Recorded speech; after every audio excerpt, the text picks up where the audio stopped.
Hey, everybody. Welcome to the Climbing Sycamores podcast, where we look at today's topics to get a better view of Christianity.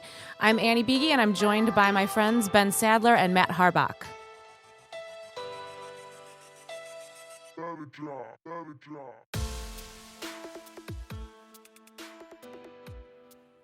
Hey.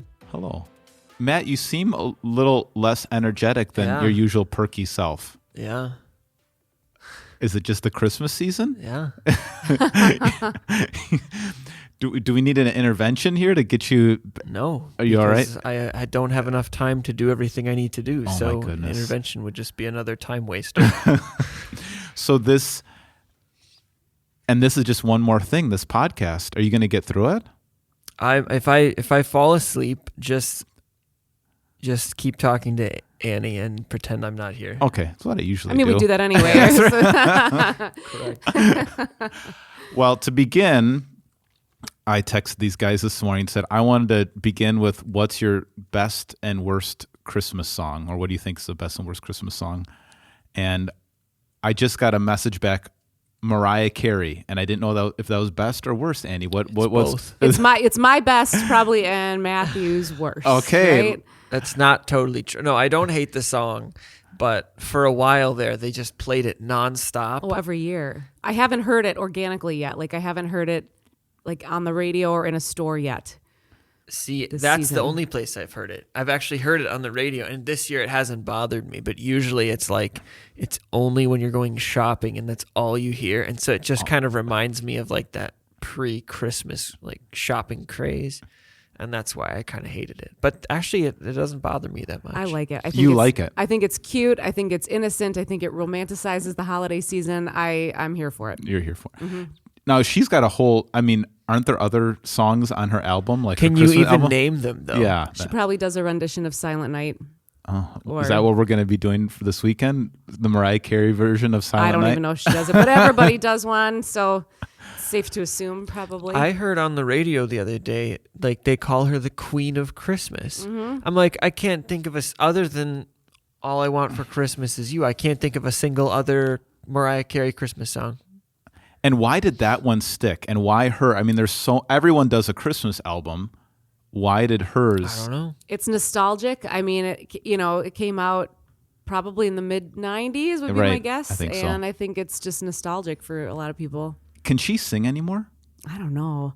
I thought she was doing a concert, but Well, she goes on like a tour every year. Yeah, but she had a rough spell maybe 8-10 years ago. What do you mean rough spell? I think her she just voice had some bad performances. Okay. And just I was talking to my friend about this a few days ago, and I was like, for me, I feel like the dream of being like a famous celebrity would just be like, you want to be a one-hit wonder, take the money and run. Yeah, that'd be like, cool.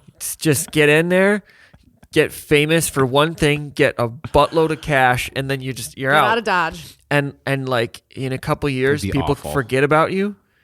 And they don't but no one expects anything of you, and you don't have to keep touring. You don't have to keep writing new songs and like making appearances. You just take the money, you run, and you have some good memories, and you are set for life. Is that how Macaulay Culkin feels with his one-hit wonder? Well, I don't know. I keep seeing him in the news all the No, time he was doing in this and My that. Girl. He had a bunch of films, Okay. and Mariah Carey had a bunch of hits. Like, See, the and problem is heyday. they get greedy, they get addicted to the fame, and Just they want gotta more. run It's away like, and hide. No. One hit wonder. Just make a splash and retreat. That's it. I made $10 million. You're set. That's the thing. You make $10 million, boom, out. Yeah, but would be happiness, you can't be happy for prior success. You always want to be doing something that matters. Yeah, like what? Doing a Christmas song tour? No. Maybe. Making I bad don't- movies? Yeah, Like- making bad movies. No, I think you still want to do something significant that matters. It doesn't have to be in the limelight. You don't have to do it in that's fame. my point. Is Just go because do something. you do whatever you want after that. Okay, Because you just got a buttload of money. Yeah, all right. What about you? I know my least favorite is Santa Baby because that gold digger who's singing about Santa Baby and she's Oh, it's kind of creepy. after an old man and awful. wants to get. What's that? I'll be home for Christmas. Oh, be Yeah. home for Christmas. It's just like someone's dying on the radio Yeah. every time I hear The it. one I hate is Santa Claus is Coming to Town because Oh yeah. it is like a legalist, like Santa becomes a godlike figure, Who can see you when you're sleeping? sees you when you're sleeping, knows when you're awake, knows that you're in bad or good for be good for goodness sake, which is like antithetical to Powerful Christianity. message.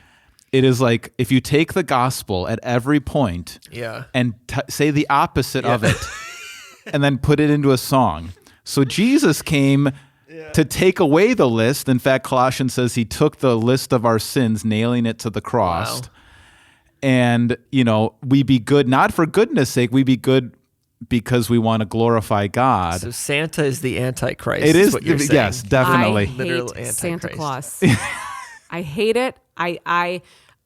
And maybe we talked about this. I mean, we've been Okay. doing this podcast for a couple of years. We might have Yeah. even talked about this, but You hate Santa Claus? Oh, I can't. Just the whole the idea whole, of the whole thing. And I hate. Listen, I'm not judging other people if this is how they want to go about their family life and their business. We did not tell our children that there was a Santa Claus. In see fact, there. I said, there is no Santa Claus. Do not go to school. Do not tell your friends that there is no Santa Claus. And of course, Tristan in kindergarten stood up and said, I have an announcement to make. That is awesome. and then I get a letter home, that day. And I'm like, but you know And what? what grade was that? Kindergarten. I can just see him standing up like on a desk. I have an announcement to I have make. a picture of him standing on a ye, desk. hear ye. Yes. But I don't know. I guess for me, I didn't grow up with a Santa Claus figure, and my parents, I always appreciated that they didn't try to mislead me. Yeah. I think he's like a Christmas icon, like Rudolph the Red-Nosed Reindeer, Sure. Frosty the Mickey Snowman. Mouse, Donald Duck, sure. Exactly. Fine. Exactly. He But exists. like I don't see any reason to convince your children that Santa like brings gifts And or the comes down the lengths. chimney. The lengths that some people will go to. I don't Same get with that Elf at all. on the Shelf for me is Oh, just another yeah, one where I'm that's like, weird. Again, if you want to do that in your household, that is okay. That I ain't got no business in your household. However, I feel like it's get it. misleading to my I children. feel like as a parent to be like, no, screw you. I bought that. Yeah, I yes, paid for that. I'm taking credit for this. Yeah, right. That's when I knew Santa was not real, is when I like bought something for my younger brother, and then my parents probably forgot they wrote from Santa. Yeah. Wait a second, I bought that for Cost me Brian. $12. Yeah, that's right. It Exactly. was some chipmunk slippers, I think. That I remember. Yeah, Emily and I did not really do that with our kids. It just was not. And my parents tried to hold on to it, so they would send stuff from Santa. And my kids were like, we don't believe in that. I think it can be confusing. Now, the story of the original, Saint Claus goes back to about the time of the Nicene era or Nicene Creed. He was a big part of kind of that whole era of really talking about Jesus being true God and the forming of the Bible and all those kinds of things. And he was known as starting orphanages and helping out children and bringing them shoes and all those kinds of things. And so then it turned into this kind of mythical figure and mixed it with a bunch of other kind of pagan religious things. So It's weird. It's really weird. Yeah. But He it brings does have coal if you're bad. yeah, it does have Christian roots mixed with a bunch of paganism. So we weren't going to go this direction, I guess, but that I agree. I'm not It's interested. a fiery topic. Anti-Santite. But that song drives me nuts. Yeah. Every time I hear it, that's the one I immediately turn off. Especially it's the Boss does it. It's Bruce Springsteen. He does? That's always the one that's played on the radio. Santa Claus is coming to town. Yeah. And it is the Antichrist, I think. Yeah. You might be. I was thinking about this. So in Germany, because they're all about Christmas Eve in Germany. They don't really do a whole lot of Christmas Day stuff. They have like the Christ child, because they'll have like big parades or like big, we have tree lighting. Yeah. And they'll have like a parade or they'll have some festival, but the Christkind, but the Christ child in English is the centerpiece of the event. But the Christ child is not Jesus. It's not really like an angel, but it's like sometimes it's a girl, sometimes it's a guy. It's like a Interesting. Weird. princess, Little like angel or something? wearing all white, like basically like the queen or the king of the parade, kind of like, but it has nothing to do with Jesus. And it's like, It's a mix of paganism. Yeah. like, they just, Now, Latin America, they celebrate more Epiphany and the coming of the Magi, bringing gifts to the children as kind of remembrance of bringing gifts to Jesus and how they brought gold, incense, and myrrh. And I can see that a little bit, but it still is like, so you're remembering how the Magi brought gifts, and so we get gifts and we pass around gifts. That makes a little bit more sense to me, but still, like, yeah. How did it get so lost? I don't know. I don't know. But I mean that tradition, at least the Gentile Christmas, where the Gentiles, non-Jews, are coming to celebrate the birth of Jesus. We give gifts. That makes sense to me. But Santa Claus is and the Antichrist. I kind of like this theory. Yeah, He's rewarding good. He's rewarding good doers and punishing evil doers. right. With no gospel, he's keeping a list. Bringing just the pure hammer, justice, the yeah. hammer of Christmas. Yeah. Yeah, and so there's all this mixture of fear. Like, was I good enough this year? On the Because same there's thing with Elf on literally the a Shelf. list. There's a naughty list. Yeah, you're on the naughty Your name list. is not in the book of life. It's in the naughty list. And how many times? And the worst thing is like when you're in the store and you hear this mom yelling at her kid, "If you don't behave, I'm telling Santa," or something Yeah, like that. right, What right. the It's heck a is going leverage. on? It's a leverage tool. Oh, it's Well, so and we sad. always assume that Santa, like the Grinch, is bad and Santa is good. Love the Right. Grinch. But Santa is neither good nor bad. Santa is the bringer of justice. right. But all kids grow up thinking Santa is good. That's how twisted this culture has become. You are the Grinch, or you love it? What is I'm that? all of it.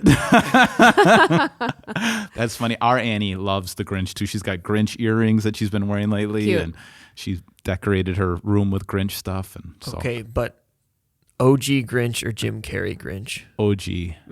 There it is. I don't understand it. You have to go with the old Dr. Seuss, Boris Karloff reading of the Grinch. Yeah. The Jim Carrey one is so unnerving. I just hate the weird costumes and the makeup. Yeah, I think I thought I read that like it was like 6 hours of makeup Yeah. to get Something him in. like that, yeah. Anyways, we're way off Wow. topic. So, We've burned 12 minutes at this point. Oh, I- just talking about, okay. and I think we've ruined Christmas for everyone so far. That's basically what we've done. We've enlightened them. They're free from the Matrix. Santa isn't real. You heard it here first on the Climbing Sycamores podcast. So those are, yeah, I think that one. For me, my favorite song, I think, of Christmas is actually not even a Christmas hymn, but Joy to the World is about Jesus' second coming, but it has a Christmas theme also. I do always appreciate, I know maybe you've done it so many times, Annie, but you singing Lauren Daigle's song, what is that one? Light of the World. or Light of the Noel. World. Yeah. I don't know. That always I like gets that me. song, It's really, too. it's really beautiful. So I think that's very different than Santa Claus is coming to town to put you on the naughty list. Very good. Well, the other thing I wanted to talk about today. Don't touch the microphone when you're talking. They Sorry. can hear that. Sorry. Scolded. I was listening to another podcast that I thought was a pretty big deal, and their audio was way worse than ours. So you've done a lot of work to make this. Bravo, Matt. Yeah. Yeah. Kudos.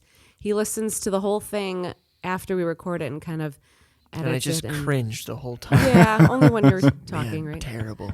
I don't know when both of you are talking as well.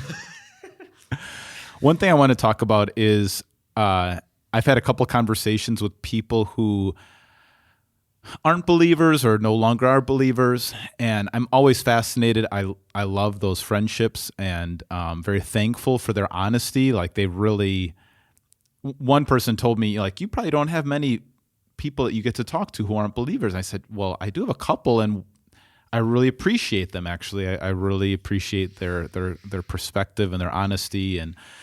But one of the recent conversations I had was this person lives in many ways like a Christian, where they actually many of the people I know who are not believers, they follow as best as they can the golden rule. Do unto others as you would do unto yourself. They want to. They believe their life has a greater purpose. They want to help people. They want to serve.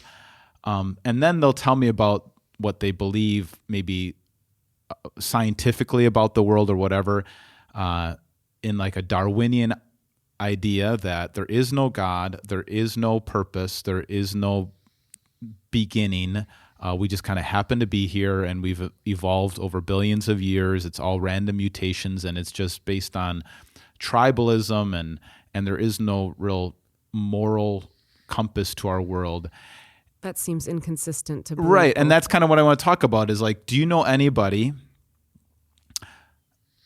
Well, we know plenty of Christians who say they're Christians that actually don't live like Christians. So they have this belief system that they don't live by. So we have that side of it. But then there's also, can you live as an atheist based on that worldview system and actually live consistently with that idea that might makes right, survival of the fittest, there is no purpose, everything's random? So what do you think? I think specifically, one thing that popped into my head was if you truly believe in survival of the fittest, then are you subscribing to the idea of Social Security and Medicare and all these programs that like help people live longer when they're old age or when they have a disability or things like that? Because by all accounts, like you shouldn't care about programs like that because these people are not the fittest, right, and therefore should not survive. Yeah, I don't think that's quite accurate though, because like survival of the fittest describes the process of evolution, but it doesn't indicate an intention. Like evolution doesn't have an intention. It's simply a process. Like it's hard for Christians to understand because our process is God, and God has a will. But if you don't believe in God, then evolution is just the process that you use to describe how things are moving, and that moves according to survival of the fittest. But that's not an intention, and it's not necessarily something you have to adopt. You know, the point, like there's not a purpose of evolution, so to speak. It's not like we're not trying to push. Like hypothetically, let's say I'm an atheist. My goal is not to push evolution forward. It just happens. We're just describing what happens. But at that point, then you should just hands off it completely, and there would be no, you would not, there would be no support of people who have disability, financial support for elderly and no, but you still can. It like survival of the fittest is not the goal. But there is this kind of inherent goal, at least the way I've heard it, is everything is kind of reduced to, survival of the species. So being able to pass your genes on to the next, so how does this make our species survive? And so everything is kind of reduced to the purpose of, procreation, basically. And so the reason we do this is because this makes our species survive. And are you talking about the reasons that things happen, or the reason that people make decisions? Both. I think I'm saying both. Like I hear people describe from an atheistic perspective, the reason we do that is because we've had this inherent desire to, survive and pass our genes on to other people. And like, so all of our sexual practices, all of our, everything else, all the ethics is kind of watered down to, or boiled down to that idea of how do we procreate more and how do we survive more. But then at the other hand, it's like, hey, you can't cheat on me, or hey, you can't take that from me. Well, why can't I? If that allows me to procreate or survive, why all of a sudden is there you can't or an ought? You should be doing something differently. And for me, it just seems like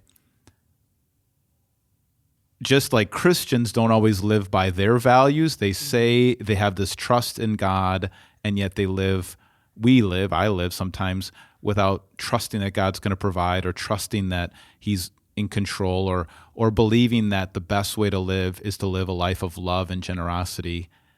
I don't always live according to my values, but also I've noticed like my atheistic friends, they don't live according to this value that life can be reduced to just procreation. I just don't think that that's a value. I think that you're putting an intention behind something that's merely used to describe a process. Well, there is no value. Like you don't have a. Right. So there's no oughts. If you can't take. Who's going to tell you what you ought to do? Right, and then the claim is just that as a society we've come up with laws, and that's what it is. Right, but that's not how. It's not. It's hard to live that way consistently. No, we have laws though. Right. So you can live according to those laws. But who says what laws are best? Who tells us which? It's just a majority rule. Right. Except if Hitler's in control or, Stalin and then but is there anything objectively wrong about what Hitler did or what Stalin did, or would there be, anything objectively wrong about these different standards? And I guess the point I was trying to make when I was talking to my friend was like, maybe the reason you live like your life has purpose, maybe the reason that you follow the golden rule, maybe the reason that you care about life is because it's actually true. Mm-hmm. And you don't have to live this idea that none of that is true, and yet I still want to live that way. You don't have to borrow that worldview when it comes to ethics. You could actually just believe it's true because, like, and I use this illustration, like, the reason a fish survives better in water because it was designed for water. Like, that's the water it swims in. And the reason you survive better according to Christian values is because that's the water we swim in. That's the universe that God created. And that seemed to at least get this person thinking that would be a more consistent way to live. And it was interesting, as this person was talking, I was just, again, fascinated. They were talking about my mom, and she's got cancer right now. And he said, like, that's really, I wish I could believe that because I see how much hope she has and how much, how she's facing this really scary thing with courage and hope. And she's just being herself because she has this faith that everything's going to be okay. And I was like, well, maybe that's because it's true. And, the reason that for me, maybe another illustration would be music. And the reason something resonates is because it's in the same key or whatever, right? That, like, you have that tuning fork and it's vibrating at the same level. And when there's dissonance or something's off key, it's because it doesn't fit.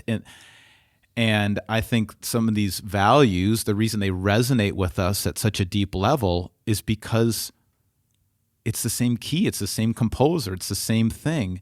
And so I think that's another way to really kind of talk about our faith, is not trying to prove God first, but say, like, if you were to live as if this is true, that's the kind, that would work. Well, why does that work? Because that's how we were designed. That's the water we swim in. I don't know. Does that make sense? It's just a little different way of, instead of trying to top down, proving God first, and then and forcing God into somebody's life. It's more like you're actually doing this. Right. Right. I have said to a friend of mine, I'm like, sometimes I feel like you act more Christian than I do. Yeah. And my friends have called me out sometimes and been like, you're kind of acting, sometimes I'm mean. No. Yeah, right. Okay. Come and they're on. like, you really news. should. Huh? Fake news. But I get called out sometimes by my non-Christian friends who are like, hey, isn't this kind of something, that you stand, you shouldn't be doing, or whatever, you shouldn't have this attitude. But I think one argument, like, against that is the golden rule kind of exists across a lot of right religions. So people might say, like, well, that's not just Christianity, that's insert religion here. Yeah. I guess I think it's always borrowed from Christianity. I mean, it's in our scriptures, and it doesn't seem to align. Like in Islam, there is like a direct contradiction of that. We believe that God gave up his son for us. In Islam, it's you give up your son for God. It's like and in, Hinduism, when reincarnation and karma and all that, karma is very different than the golden rule. So I don't know if you can actually find the golden rule in other faiths. I think you can find in secularism, but I think that's been borrowed from Christianity. You kind of, there's in the 10 Commandments, there's 2 tables of the law: love God with all your heart, soul, mind, and strength, and love your neighbor as yourself. And in many ways, I think secularism tried to take away that first table of the law: love God with all your heart, soul, mind, strength, and then they just kind of held on to love your neighbor as yourself. And I think that came out of kind of the Enlightenment period. Like, okay, well, we don't believe in this God stuff above us anymore, but we're still going to try to hold on to the love your neighbor as yourself. But the reason love your neighbor as yourself works is because the first part is also true. There is a God that we can love with all of our heart, soul, mind, and strength, who created us to love our neighbor as ourself. And if you try to cut off that first part, the second part doesn't actually make sense. That's borrowing from the Christian worldview. You couldn't come up with love your neighbor. I don't think there is a purely atheistic Darwinian way to come to the conclusion, love your neighbor as yourself. I know there's been this idea that we've seen over millions of years, if we love our neighbor as ourselves, then society works better, and so we survive more, but there's so many different ideas of what that actually means to love your neighbor as yourself, and who is our neighbor then? That's another big question. Is it something that Jesus said that's even more radical? He said, love your enemies. Why? Because God created them. And that's an even more radical view of the golden rule. So I don't think you'll find that anywhere else. And yet it gets borrowed by secularism. So I don't know. I think this could be another way, if you're outside the Christian faith, or if you're speaking with somebody outside the Christian faith, I think that's another way to approach this topic of the values that you're already living and that you find so true and they resonate with you. It's because it's God's music. It's the water you're swimming in. It's just true. And but you're just denying where it's coming from. You're denying, and so you're living more consistently with this faith that you're denying than with your worldview of Darwinianism. Yeah.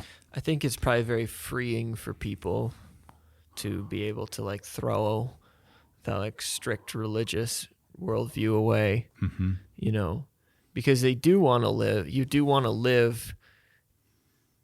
I think people do all recognize that charity and generosity are better than revenge and selfishness, for example. I think people all want to live that way, but they want to you just want to throw off half of it.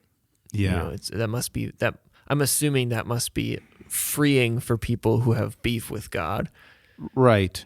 The thing is, you're just not going to see it. If you read ancient Greek literature or Roman literature or Babylonian literature, you're not going to find those values anywhere else besides Christianity. It was Christians who started hospitals and orphanages and care for the poor.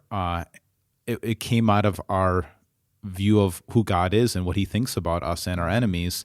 So my prediction, and I think this is already happening, is we're living on the fumes of our Christian faith from previous generations. And we've tried to say, okay, I don't believe in Jesus anymore, but I still want his values. Those fumes are going to run out. And I think they've already run out in Europe. And I think we're going to see much more hostility, much more violence. Might makes right. And we're seeing people, I think, who are living more consistently with their Darwinian idea of the might makes right, even in today's, what we see going on in campus, in universities right now and all over the place. This anger, might makes right. So if you're longing for the good old day, whatever those are, of this idea where we believed in the golden rule, that's actually coming from Christianity. And you cut off that foundation, you can only go so far until it's all gone. So I think that this is just another way to kind of communicate the Christian faith. I think it got this person I was speaking to, I think it got them maybe thinking a little bit, and I appreciated their perspective. They had a different perspective on some things too, but yeah. And then you get called out, like you said, from your non-Christian friends when you're not living according to these values. For having a bad attitude. Mind your business, you atheist. You don't know me. I had kind of an interesting thought the other day. I was in it was definitely like a small privately owned shop, and we're three guys working in there, and they are all just giving each other a hard time. Like, I will not repeat many of the things that were said, and that stuff doesn't bother me all that much, but they're cursing at each other and making all kinds of lewd jokes and stuff. And someone asked me, I had just come from teaching, so I was kind of dressed up and oh, what do? You look nice or whatever.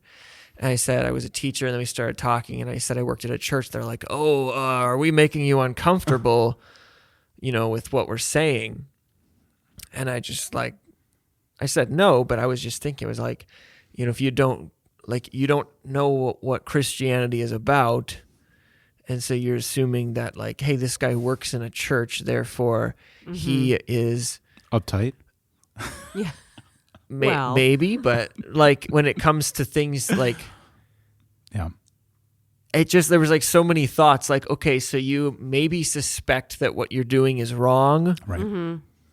Or that you think it makes other people uncomfortable, but you're not going to really do anything unless you know that I work at church.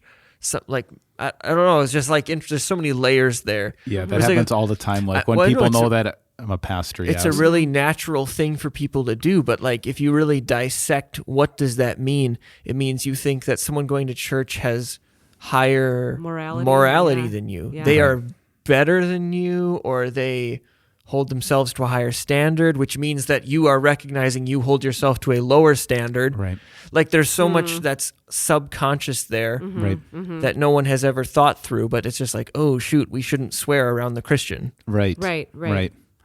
And you wish that, okay, so that's starting to make you feel some regret or guilt or whatever you want to call it. That's not a bad thing. Peter talks about how godly regret or guilt leads to repentance, which is not sometimes in our therapeutic culture, we do everything we can to get people to not feel any sense of guilt. But that's a good first step. All right, you don't feel great about what you're saying. There's forgiveness for that. There's a new way to live. You can enjoy life without being crass and a brute, So, yeah. Or I think if they're just more concerned about offending somebody else, or Yeah. And I think that's nice to be considerate of someone else. It's true. I always just thought that was kind of interesting. Right. The different layers of subconscious things that are going on in that moment. Right. Exactly. I agree. Yeah. I agree. I did tell the guy, I said, for every swear word, you have to come to church once or something like that. He was like, no way, I'm not going to your church. That's funny. Well, I appreciate the conversation, and all I want for Christmas is you, right? Is that where we're going to end this? Oh, my goodness. Well, come to church, people. Santa is the Antichrist. Come to church. Mariah Carey's Christmas Queen. Santa's the Antichrist. We got it all sorted out today, didn't we? All right, that was good.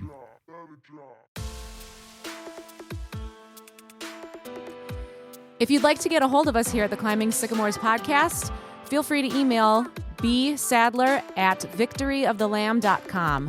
BSADLER at victoryofthelamb.com. If you like today's intro music, it's been brought to you by Andrew Lynch's song, My Name, Hello.